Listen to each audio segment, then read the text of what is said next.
मित्रों, आज हम बात करेंगे कश्चः स्त्रियः पुत्रं न नियतम्, यानी कौन सी स्त्री के भाग्य में पुत्र की प्राप्ति नहीं होती है और उसे पूरे जीवन निसंतान ही रहना पड़ता है। और वो कौन से कार्य है जो एक पतिव्रता स्त्री को अपने जीवन में कभी भी नहीं करने चाहिए, नहीं तो उसे पुत्र की प्राप्ति नहीं होती है। मित्रों, एक समय की बात है, माता रुक्मिणी भगवान श्री कृष्ण से पूछते हैं, कहती है, प्रभु आज मैं आपसे 3 प्रश्नों का उत्तर पूछने के लिए आई हूं। कृपा करके आप मुझे इन 3 प्रश्नों का उत्तर देने का कृपा करें। भगवान श्री कृष्ण कहते हैं, देवी तुम निश्चित होकर अपने 3 प्रश्नों को मुझे बताओ, मैं तुम्हारे प्रश्नों का उत्तर अवश्य दूंगा। तो प्रश्नों को बताते हुए माता रुक्मिणी कहते हैं, प्रभु मेरा पहला प्रश्न यह है कि वो कौन सी स्त्री है जिसके भाग्य में पुत्र की प्राप्ति नहीं होती है और वो पूरा जीवन निसंतान ही रहती है। मेरा दूसरा प्रश्न है, वो कौन सी स्त्री है जो समय से पहले ही विधवा हो जाती है और बिना पति के दुखी जीवन व्यतीत करती है।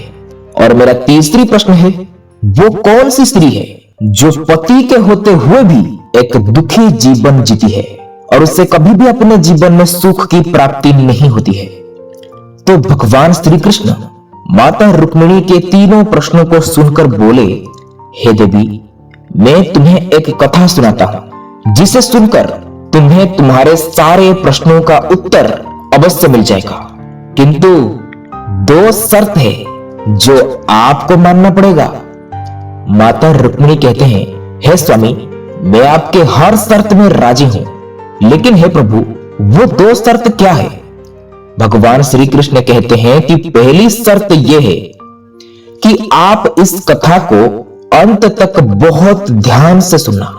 दूसरी शर्त यह है कि आपको इस कथा में क्या सीखने को मिला इस जगत कल्याण के लिए, वो भी आपको बताना होगा।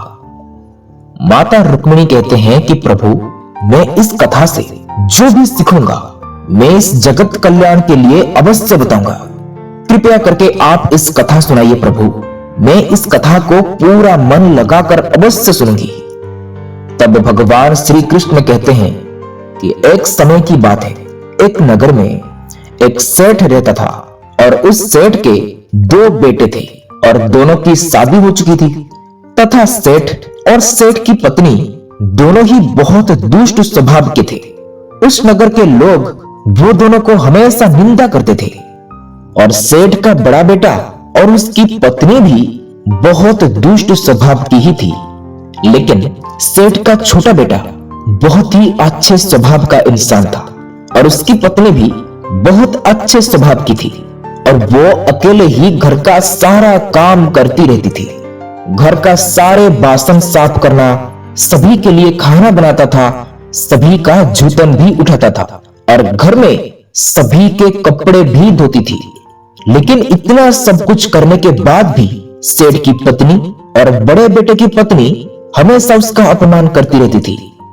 भगवान श्री कृष्ण कहते हैं कि सेठ की बड़ी बहू का एक बेटा था और उस छोटी बहू का एक पुत्री थी, जिसके लिए सेठ की पत्नी हमेशा उस पुत्री को लेकर अपनी छोटी बहू को ताना मारती रहती थी।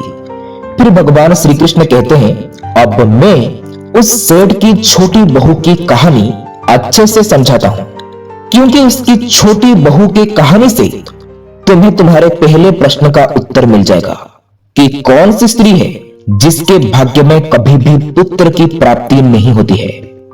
उसके बाद उस सेठ के पत्नी की दुष्ट स्वभाव के कारण घर के सभी लोग बहुत ज्यादा परेशान थे, क्योंकि वो तो अपनी छोटी बहू को बहुत ज्यादा ही परेशान करती थी। उसको परेशान करने में इसे बहुत मजा आता था। सेठ की छोटी बहू का नाम बंसती था और वो बेचारी बंसती घर का सारा काम करती थी, फिर भी सेठ की पत्नी उसे हमेशा बहुत परेशान करती थी। वो कितना भी घर का काम क्यों ना कर ले, फिर भी हमेशा उसे डांटती ही रहती थी। एक दिन बंसती घर में खाना बना रही थी तो सेठ की पत्नी बोली, इतनी देर हो गई, तू अभी तक खाना नहीं बना पाया?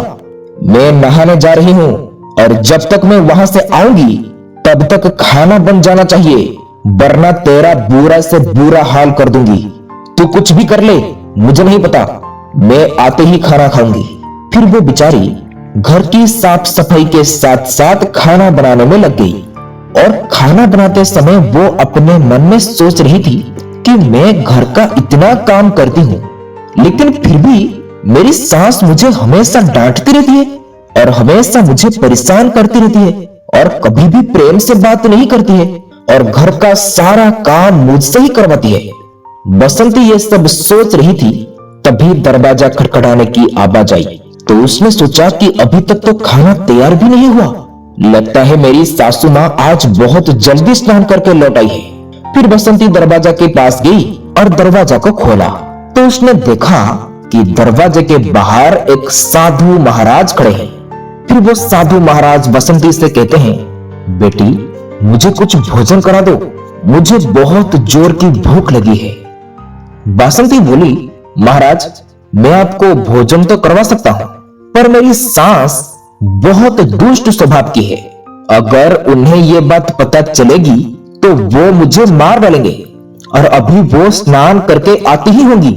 यदि वो आ गई और उन्होंने मुझे आपको भोजन कराते हुए देख लिया तो मुझे बहुत मारेंगे। इसलिए हे साधु महाराज, मैं आपको भोजन नहीं करा सकती हूँ। साधु ने बोला, बेटी थोड़ा सा ही भोजन करा दो, मैंने 2 दिन से कुछ भी नहीं खाया हूँ। साधु की ये बात सुनकर बसंती को दया आ गई और साधु से बोली, महाराज आप अंदर आ जाइए, मैं आपको भोजन देती हूँ।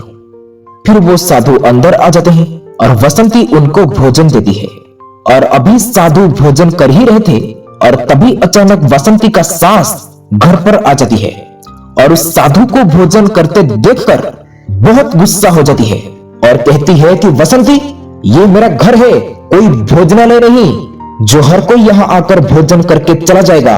और तुमने ये साधु को भोजन क्यों दिया? क्या अन्न मुफ्त में आता है जो हर किसी को अपने घर में बिठाकर खिलाती रहती हो? और ये कहकर उस साधु को वो धक्का मारकर अपने घर से बाहर निकाल दिया और उसका खाना उठाकर बाहर फेंक दिया। ये सब देखकर वो साधु बोला, अरे घमंडी औरत, तेरा मृत्यु तेरा समीप खड़ा है और तुझे दिखाई नहीं दे रहा है। मैं तुम्हें श्राप देता हूं, तेरा मृत्यु जल्द ही हो जाएगा। मेरा श्राप अब तक विफल नहीं गया है क्योंकि मैं भविष्य देख सकता हूं, इसलिए तेरा और तेरे छोटी बहू का भविष्य मुझे साफ साफ दिखाई दे रहा है। इतना कहकर वो साधु महाराज वहां से चले गए। उसके बाद बसंती का सास अत्यंत गुस्सा हो गया। फिर बसंती से कहने लगी कि तुम इस साधु को भोजन क्यों कराया? ऐसे कहकर वो बसंती को मारना पीटना शुरू कर दिया। उससे रोकने वाला कोई भी नहीं था, सभी तो अपने अपने काम में गए हुए थे। बसंती के सास को उस साधु बाबा की श्राप को लेकर जरा सा भी पश्चाताप नहीं था क्योंकि वो अत्यंत घमंडी हो गई थी। बसंती का सास उसे मारते मारते कहता है, अन्न कितना महंगा आता है तुम्हें पता नहीं? तेरी मति फिर गई है, अब घर के लोग क्या खाएंगे? बसंती डरते हुए बोली, माता साधु बहुत भूखा था इसलिए मैंने उसे भोजन दे दिया था और उससे मैंने अपने हिस्सा का भोजन दे दिया है, इसलिए आज मैं भोजन नहीं करूंगी। और आप इतने गुस्से से मुझे क्यों मार रही है? भोजन तो मैंने उसे अपने हिस्सा का ही दे दिया है। ये सुनकर उसकी सास गुस्से में आकर बसंती को धक्के मारकर घर से बाहर निकाल दिया और बोली, जा अब तुझे भी इस घर में रहने की कोई जरूरत नहीं है और अब कभी भी तू मेरे घर में मत आना। फिर बसंती दरवाजे पर बैठकर रोती रहती है किंतु उसकी सास ने दरवाजा नहीं खोला। और फिर बसंती ने सोचा कि मैं तो अब यहां से अपने मायके नहीं जा सकता हूं क्योंकि वहां जाने से सभी मेरा निंदा करेंगे और कहेंगे कि ससुराल ने इसे घर से निकाल दिया, तो जरूर ये कुछ उल्टा सीधा काम किया होगा, तभी तो इसे घर से निकाल दिया। उसके बाद बसंती ने एक जंगल की ओर बढ़ने लगा। बसंती भूखी प्यासी उस घने जंगल में चल रहा था, तभी बहुत तेजी से बारिश होने लगा। फिर बसंती वही जंगल में एक पेड़ के नीचे बैठ जाती है और ससुराल के बात को सोचकर रोने लगती है। कुछ समय जाने के बाद बारिश बंद हो गई, लेकिन फिर भी बसंती वहीं पेड़ के नीचे बैठा रहा। वो सोचने लगा कि मैं अब यहां से कहीं भी नहीं जाऊंगा, भले ही मेरा जान क्यों न चला जाए। मित्रों, उसके बाद भगवान श्री कृष्ण कहते हैं, जिस साधु ने बसंती के घर भोजन करने गए थे, जिसने बसंती के सास को श्राप दिया था, वो ये सारे कारनामा अपने दिव्य नेत्र से देख रहे थे। उसके बाद वो साधु घोर जंगल में बसंती के पास आते हैं, कहते हैं, तुम क्यों रो रही हो? मैं जब तुम्हारे घर गया था तब मुझे पता चल गया था कि अब तुम्हारा भाग्य बदलने वाला है, तुम्हारे अच्छे समय शुरू होने वाला है। बसंती कहता है, बाबा अब तो सब कुछ खत्म हो गया, लेकिन आप कह रहे हो कि मेरे भविष्य उज्जवल होने वाला है। शायद आपको कोई गलतफहमी हुआ होगा बाबा। उस साधु बाबा ने कहा, पुत्री, लोग तुम्हें इसलिए परेशान करते हैं क्योंकि तुम्हें अभी तक पुत्र की प्राप्ति नहीं हुई है, लेकिन तुम चिंता मत करो, मैं तुम्हें एक पर्ची देता हूं जिसमें पुत्र प्राप्ति का उपाय लिखा है। फिर साधु बाबा ने उसे एक पर्ची दी और कहा कि इसमें लिखे उपाय को यदि तुम पूरी निष्ठा से करोगे तो तुम्हें पुत्र की प्राप्ति अवश्य होगी।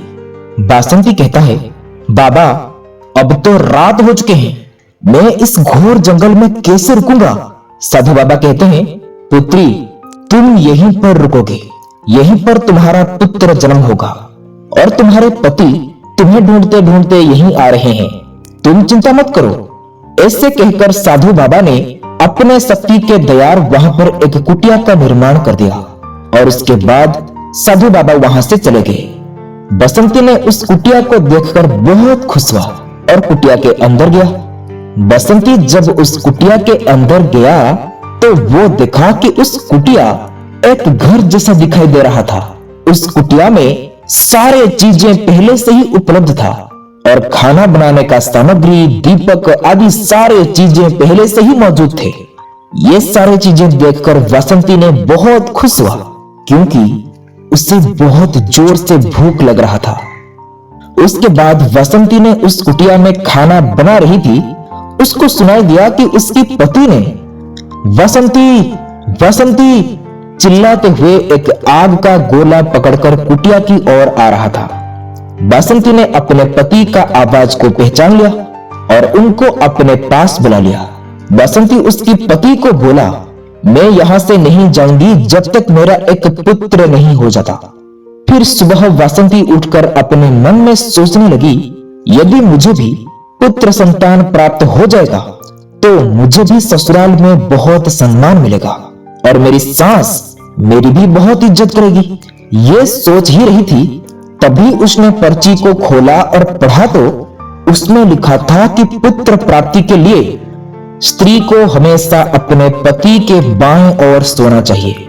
और पर्ची में आगे लिखा था कि मासिक धर्म शुरू होने के प्रथम 4 दिवस में स्त्री और पुरुष के मिलन से पुरुष को रोग प्राप्ति होता है, इसलिए मासिक धर्म के प्रथम 4 दिन पति पत्नी को मिलन नहीं करना चाहिए तथा मासिक धर्म के 5वें दिन के मिलन से कन्या की प्राप्ति होती है और 6ठे दिन मिलन से पुत्र की प्राप्ति होती है और 7वें दिन मिलन से बंध्या पुत्री होती है तथा मासिक धर्म की 10वीं रात्रि में मिलन करने से अत्यंत श्रेष्ठ पुत्र की प्राप्ति होती है। और फिर उस पर्ची में लिखी सारी बातें पढ़कर बसंती अपने मन में सोचने लगी, अब मैं इसी जंगल में ही रहूंगी जब तक मुझे एक पुत्र की प्राप्ति नहीं हो जाती। उसके बाद वो दोनों पति पत्नी उसी घोर जंगल में रहने लगे और फिर बसंती ने मासिक धर्म की 10वीं रात्रि में अपने पति के साथ मिलन किया और वो गर्भवती हो गई। फिर सुबह स्नान करके बसंती ने पूजा पाठ करने के लिए बैठी हुई थी, तभी उसका पति लकड़ी काटने के लिए चला गया और फिर थोड़ी ही देर के बाद भयंकर तूफान आया जिससे उसकी झोपड़ी उड़ गई और भारी बारिश होने लगी। और फिर बसंती ने बारिश से बचने के लिए उसी पेड़ के नीचे जाकर बैठ गई जिस पेड़ के नीचे वो पहले बैठा था। तब साधु बाबा को पता चल गया कि वासंती के कुटिया तूफान से उड़ गया है और वो उसी पेड़ के नीचे आकर बैठा है, तो साधु बाबा ने अपने मन में सोचा कि अब समय आ चुका है वासंती का भविष्य उज्जवल करने की, और मुझे वासंती ने उसके घर में जो खाना खिलाया था उसका ऋण चुकाने की। फिर साधु बाबा तुरंत 2 राक्षसी को बुलाते हैं और राक्षसी से कहते हैं कि तुम वासंती के पास जाओ और वो जो पेड़ के नीचे बैठा है उस पेड़ को सोने के टापू पर ले जाओ, और थोड़ी समय के बाद उस पेड़ को वापस ले आना। लेकिन याद रहे, आप दोनों वासंती के समीप मत जाना। उसके बाद वो दोनों राक्षसी पेड़ पर जाकर बैठ गई और उसी पेड़ के नीचे वासंती बैठी थी। फिर वो दोनों राक्षसी आपस में कहने लगी कि चलो इस पेड़ को सोने के टापू पर ले चलते हैं। इतना कहकर वो दोनों राक्षसी उस पेड़ पर बैठकर सोने के टापू की तरफ निकलने लगी है, और उसी पेड़ के नीचे बैठकर वासंती चिल्लाने लगती है और कहती है कि अरे क्या हो रहा है, ये पेड़ अपने आप कैसे उड़ रहा है, हे प्रभु मुझे बचाओ। ऐसा कहते हुए जब वासंती नीचे की ओर देखा तो बहुत बड़ा बड़ा सोने की पहाड़ थी। वासंती ये सब देखकर बहुत खुश हो जाती है और कहने लगती है कि आखिर साधु बाबा ने सही कहा था। फिर कुछ ही देर में वो दोनों ही राक्षसी सोने के टापू पर पहुंच जाती हैं, और फिर दोनों राक्षसी को भूख लगी तो वो दोनों पेड़ से उतरकर शिकार करने के लिए चली गई। फिर वासंती पेड़ की जड़ से उतरकर जब सोने के टापू पर पैर रखा तो उसने देखा कि यहाँ तो सब सोना ही सोना है। वो जल्दी जल्दी सोने को अपनी साड़ी के आंचल में भरने लगी और जितना सोना भर सकती थी उतना भर लिया, और फिर दोबारा से उसी पेड़ की जड़ पर जाकर बैठ गई। फिर कुछ देर के बाद दोनों राक्षसी शिकार करके वापस आ गई और फिर पेड़ के ऊपर बैठ गई। फिर दोनों आपस में कहने लगे कि चलो अब यहां से चलते हैं, और फिर कुछ ही देर में वो दोनों पेड़ को लेकर वहीं पर पहुंच गई जहां से वो उस पेड़ को लेकर गए थे। वासंती तब तक पेड़ की जड़ पर चुपचाप बैठी रही जब तक वो दोनों राक्षसी वहां से चली नहीं गई। फिर भगवान श्री कृष्ण कहानी को आगे बढ़ाते हुए माता रुक्मिणी से कहते हैं, अब कहानी को ध्यान से सुनना, क्योंकि यहीं से आपको पता चलेगा कि किस स्त्री के भाग्य में पुत्र की प्राप्ति नहीं होती है। फिर कुछ देर बाद वो दोनों राक्षसी वहां से चली गई और फिर वासंती उस सोने को लेकर नीचे आ गई और सोचने लगी कि ये सारा सोना लेकर मैं अपने घर जाऊंगी और मेरी सास इतना सोना देखकर बहुत खुश हो जाएगी और मुझे परेशान करना बंद कर देगी और मुझसे घर का काम भी नहीं कराएगी। वासंती ये सोच ही रही थी तभी उसका पति भी जंगल से लकड़ी काटकर आ गया और वासंती से कहने लगा, इतना सारा सोना तुम कहां से लाई हो? तो वासंती ने उस राक्षसी वाली सारी बातें बताई और कहा चलो अब हम लोग घर चलते हैं। तो उसका पति बोला कि ठीक है, और फिर दोनों पति पत्नी अपने घर जाते हैं। और घर जाते ही वासंती ने अपनी सास को सारा सोना दे दिया। फिर इतना सारा सोना देखकर उसकी सास तो बहुत खुश हो गई और उसने पूछने लगी कि तुम इतना सारा सोना कहां से लाई हो? तो वासंती ने अपनी सास को राक्षसी वाली सारी बातें बताई। फिर उसके सास ने सारा सोना ले लिया और उसके बाद वासंती से कहने लगी, इतनी सोना क्या होगा? जब वहां पर बहुत सारा सोने का पहाड़ था तो तुझे और भी ज्यादा सोना लेकर आना चाहिए था। इतना थोड़ा सा सोना लेकर क्यों आई हो? तो वासंती बोला, माँ जी अब तो ये बहुत सारे सोना है और इससे ज्यादा सोने का क्या जरूरत है? उसकी सास बोली, तुझे और भी ज्यादा सोना लेके आना चाहिए था, जिससे हमारी 7 पुरुष बैठकर खाती फिर भी सोना खत्म नहीं होती। अब तू देख, इस बार मैं जाऊंगी और बहुत सारा सोना लेकर आऊंगी। तो वासंती ने कहा, नहीं माँ जी आप वहां मत जाओ, वहां जान का भी खतरा है। वासंती का सास बोली, नहीं मैं तो जाऊंगी और तुम देखोगे मैं बहुत सारा सोना लेकर आऊंगी। और इस प्रकार उसकी सास ने उसकी बात को नहीं मानी और उसी जंगल में पहुंच गई और उसी पेड़ के नीचे जाकर बैठ गई जहां पर कुछ दिनों पहले बासंती बैठी थी। उसके बाद साधु बाबा को पता चल गया कि बासंती के सास ने लालच में आकर उस पेड़ के नीचे बैठा है। तब साधु बाबा ने सोचा कि अब मेरे श्राप को पूरा करने का समय आ चुका है, जो मैं उसको उसके घर में श्राप दिया था। फिर साधु बाबा ने दोनों राक्षसी को बुलाया और कहा कि जाओ उस पेड़ को लेकर समंदर में फेंक दो। और थोड़ी ही देर में वो दोनों राक्षसी वहां आई और उस पेड़ पर बैठ गई और उस पेड़ को लेकर समंदर में डाल दिया। उस पेड़ के नीचे बसंती का सास बैठा था और वो उस समंदर में गिरकर मर गया। उसके बाद जब उसके घर वालों को उसकी मौत के बारे में पता चला तो सभी लोग वहां पर आके पहुंच गए और बासंती कहने लगी, मैंने सासू मां को समझाया था कि वहां मत जाओ, लेकिन फिर भी वो वहां पर सोने के लालच में चली गई। अब इनके लालच का फल इन्हें मिल गया। मित्रों, कहानी को आगे बढ़ाते हुए भगवान श्री कृष्ण कहते हैं, इस तरह उसकी सास का मौत हो गई, इसलिए हमें लालच नहीं करना चाहिए। फिर कुछ समय के बाद बासंती को एक पुत्र संतान का प्राप्ति हुआ और पुत्र प्राप्ति के बाद बासंती बहुत खुश थी और उसने अपने घर में एक दावत रखी, जिसमें उसने बहुत से पंडित और संत महात्मा को अपने घर पर भोजन करवाया। उसमें वो साधु बाबा भी थे। बासंती ने उस साधु बाबा से कहा, बाबा आपका मैं किस मुंह से धन्यवाद करूंगा, मुझे समझ में नहीं आ रहा है। मेरे घर में जो खुशी का माहौल है ये तो सिर्फ आपकी ही वजह से है। बासंती ने फिर कहा, बाबा मैं आपको पहली बार बताया था कि यदि मेरा बस चलता तो मैं आपको अवश्य अच्छे से भोजन कराता। अब मैंने आपको अच्छे से भोजन भी कराया हूं। ये सब केवल आपके वजह से ही संभव हुआ है। उसके बाद साधु बाबा आशीर्वाद देते हुए कहते हैं, पाप पुण्य का फल सबको एक ना एक दिन भुगतना ही पड़ता है, सबको समय रहते समझ जाना चाहिए। इतना कहकर साधु बाबा ने वहां से चले गए। साधु बाबा के मुंह से ये बातें सुनकर बासंती के घर के सभी लोग एकदम से बदल जाते हैं और बासंती को बहुत प्यार करने लगते हैं। घर के जो भी सारे काम है वो सब लोग मिलकर करने लगे। दोस्तों, उसके बाद भगवान श्री कृष्ण कहते हैं, हे देवी, तुम्हारा पहला प्रश्न था कि कौन सी स्त्री के भाग्य में पुत्र की प्राप्ति नहीं होती है और वो पूरा जीवन निसंतान रहती है। तो इसका उत्तर है, जो स्त्रियां संत द्वारा दिए गए पर्ची में लिखी बातों के विपरीत कार्य करती हैं, उनके भाग्य में पुत्र की प्राप्ति नहीं होती है।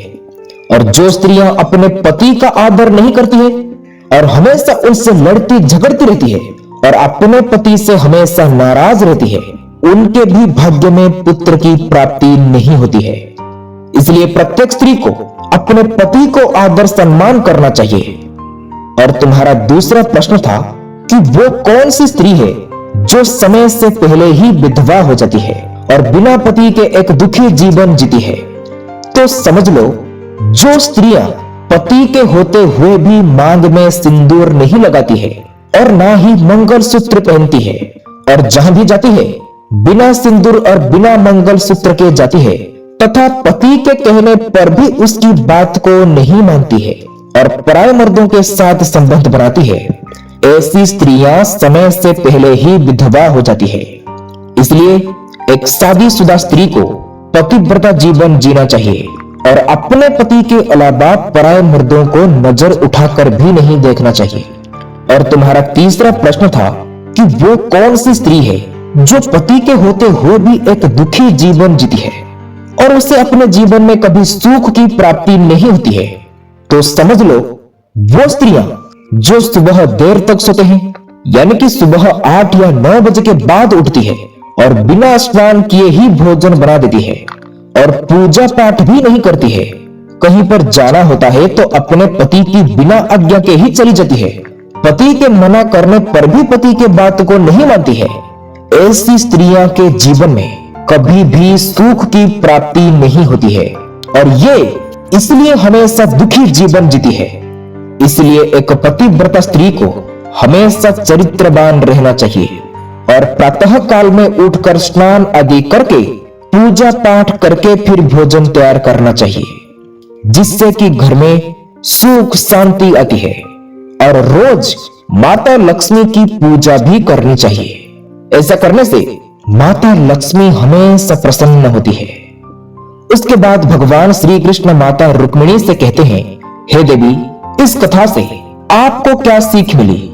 माता रुक्मिणी कहते हैं कि प्रभु, मुझे पहला सीख तो ये मिली कि किसी को कभी भी अनादर नहीं करना चाहिए और अपने द्वार पर आए हुए किसी भी व्यक्ति को अपमान नहीं करना चाहिए, चाहे वो अपना शत्रु क्यों ना हो।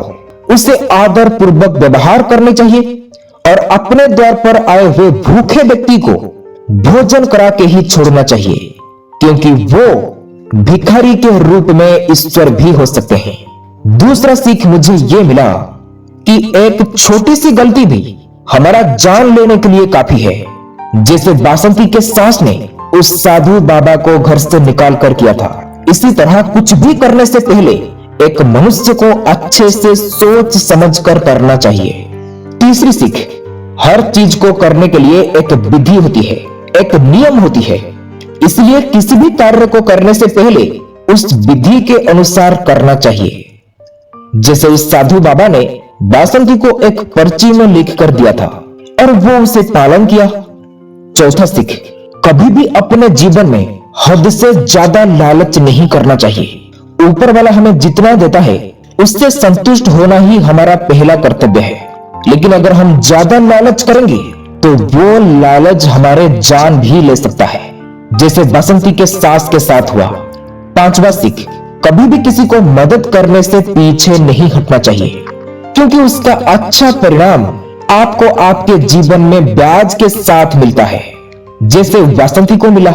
मित्रों, हमें अपना कीमती समय देने के लिए आप सबका बहुत बहुत धन्यवाद। आज का वीडियो आपको कैसा लगा हमें कमेंट में बताइएगा और इस वीडियो को लाइक शेयर सब्सक्राइब जरूर कीजिएगा और हमेशा ईश्वर का भक्ति कीजिएगा। ओम नारायणाय नमः।